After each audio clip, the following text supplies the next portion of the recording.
असं आज आपण जिल्हाधिकारी कार्यालयात आंदोलन करतो, काय म्हणतात? दिव्यांग वृद्ध निराधारांच्या अनेक प्रश्नासाठी शासन प्रशासनाला अनेक वेळा जागा करून सुद्धा दिव्यांग बांधवांचा 2016चा कायदा अंमलात येत नसल्यामुळे नांदेड जिल्ह्यामध्ये अनेक दिव्यांगाच्या घरावर शेतीवर अतिक्रमण करून दिव्यांगाला मारहाण केल्यानंतर सुद्धा प्रशासन जर त्याची दखल घेत नसल्यामुळे दिव्यांग वृद्ध निराधार मित्र मंडळ महाराष्ट्र बेरोजगार दिव्यांग कल्याण क्रांती समिती संघर्ष नांदेड यांच्या संयुक्तरित्या आम्ही दिव्यांग बांधवांना न्याय हक्क द्या, जर न्याय हक्क देता येत नसेल तर या दिव्यांग व्यंग जन्मातून मुक्तता करण्यासाठी या जनावराप्रमाणे आम्हाला जगणं अशक्य असल्यामुळं आम्हाला एक न्याय हक्क द्या, नसेल तर सोयीच्या मरण्याची परवानगी मिळावी म्हणून आजपासून या ठिकाणी दिव्यांग वृद्ध निराधार आणि या बांधवांनी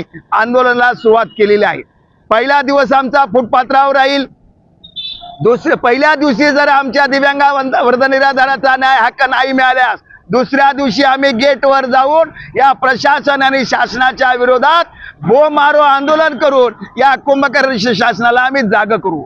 जर दोन्ही दिवसात आमचा निकाल नाही लागल्यास तिसऱ्या दिवशी आम्ही 2 दिवस आम्ही बसताना आम्हाला काय विचारला जात नाही म्हणून माननीय महोदय जिल्हाधिकारी साहेब यांना जॉब विचारण्यासाठी आम्ही तिसरा दिवस आम्ही गेट बंद आंदोलन करणार आहोत।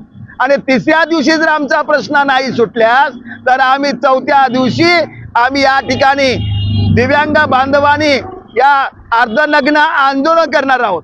अर्धनग्न आमचे कपडे काढणार आणि आमच्या दिव्यांगाचं शासन प्रशासनाला आमचं रूप दाखवण्यासाठी आम्ही या ठिकाणी दिव्यांगांना अर्धनग्न आंदोलन करण्यात येईल। आणि 5वा 6वा 7वा हे 3 दिवस सुट्टी शासनाची असल्यामुळं शासनाच्या ऑफिसच्या टाईममुळे आमचं आंदोलन असल्यामुळं आम्ही आमचं आंदोलन 3 दिवस स्थगित करणार आहोत।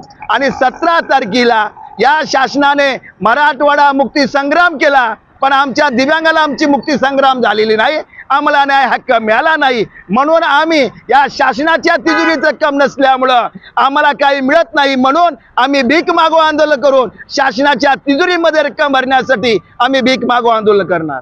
आणि या दिवशी जर आमचा निकाल नाही गेला तर पुढचे निर्णय आम्ही पुन्हा आंदोलन आम्ही घोषित करू। यासाठी शासन प्रशासनाने गंभीर आमची दखल घेतली पाहिजे, आम्हाला न्याय हक्क मिळाला पाहिजे, नसेल तर आम्हाला सोयीच्या मरण्याची परवानगी द्यावी। यासाठी आमचं बेमुदत धरणे आंदोलन जिल्हाधिकारी कार्यालयासमोर चालू आहे। जय हिंद, जय महाराष्ट्र।